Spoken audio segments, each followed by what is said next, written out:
Engine 509, Engine 508, Engine 416, foam engine 403, truck 619, truck 511, third alarm, garden department fire, 14401, Woodmere Court. Engine 442, channel 4 echo, box 43801, third alarm, fire garden department fire, 14401, Woodmere Court, unit 312, 1323. May 2nd, 2018, our shift started at 0700, just like any other shift. The difference on that day was hot. It was already hot in the morning. It was a normal day. We were running calls in the city like normal. I'd just gotten back to the station and was then dispatched to Centerville. The initial call said just a fire on the balcony reported. Then we received several more calls. People were reporting that flames were visible and that flames were coming up the side of the building.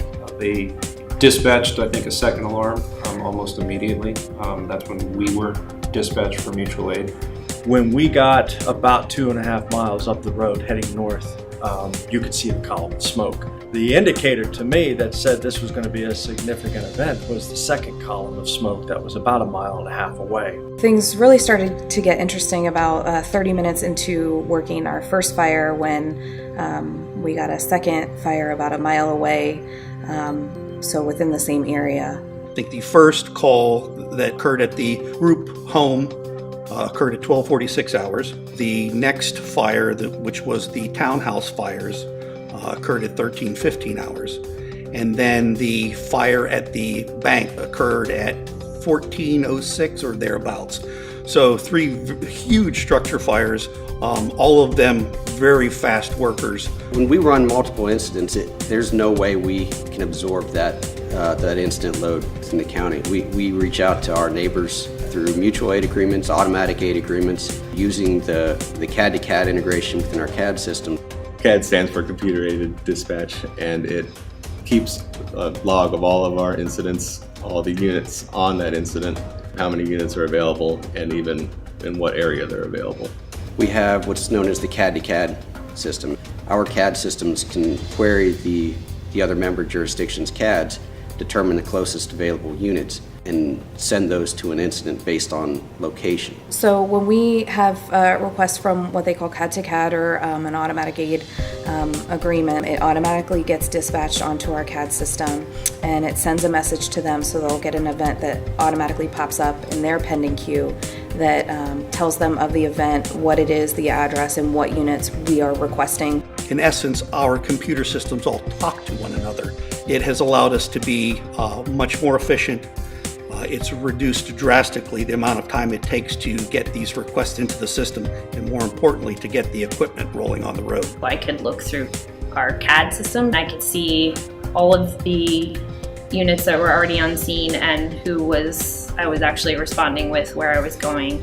And then I heard the radio traffic that was happening so that I could get basically better situational awareness. The primary mode of communication is through our portable radios and our mobile radios. And that's the system that really has to work in order for us to be successful, to be able to manage these type incidents from beginning to end. All the local jurisdictions have access to Fairfax channels, all of our fire channels.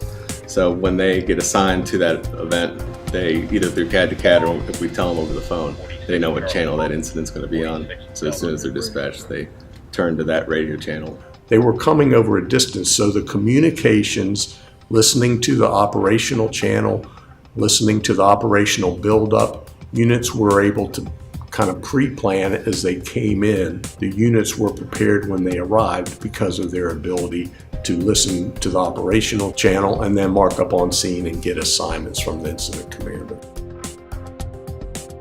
SafeCom is really kind of the umbrella effort to build systems so that on days like May 2nd, we can have that interoperability. SafeCom is made up of 60 members. 30 of those members represent associations. Some examples are the National Governors Association, National League of Cities, and 30 represent public safety at large, public safety communications, fire, EMS, law enforcement. The SafeCom continuum represents all of the pre-planning and the daily activities really that need to take place to sustain or maintain interoperability. governance, standard operating procedures, technology, training and exercises, and usage. Governance is key, and this region has multiple levels of governance in place. Standard operating procedures, we have common manuals. Every department, every station that's in Northern Virginia operates on the same sheet of music. So if Fairfax County and Loudoun County, Arlington or Alexandria, if they're going to come to Manassas Park for a large-scale incident, we're all going to fight fire basically the same way. We've kind of been more cognizant about the need to be able to work with each other, speak the same language, mean the same thing when we say it, have the same procedures when we get on the scene so that we're all working the fire the same way. When you have multiple agencies all operating under similar policies and procedures and able to move to the same radio channel, it makes it seamless. So it really did not matter whether it was a Fairfax County unit, an Arlington, Alexandria, Metropolitan Washington Airport Authority, or Loudoun County. The engines and the trucks and the men and women on those pieces of apparatus got off. They knew what the plan was. They knew how to use the communication channels and languages that have already been established in the region. Training plays a major role, especially when the fires are as big as this one was, requiring multiple alarms and the amount of units that it required. When the time comes to do the evac tones or do a mayday, you can't stop and look at a book or research. It has to be something that is instinctual, that you know what to do. None of us have had a day like that. That was a first for many of us, but we all felt comfortable in our skill and comfortable in the training that we've had. When you were in the thick of it, I didn't think twice about doing the things that we had to do to just make sure our units were safe and we were getting everybody where they needed to be. Using the SAFECOM interoperability continuum, the National Capital Region has developed a very robust communications interoperability. I can't say enough about the importance of interoperability and how much of a difference it makes as far as the rate of success goes when handling situations. The citizens are the ones that really benefit from this. They don't see it. They don't know about it, which is ideal. That's how we want it. We want this to be a seamless thing in the background.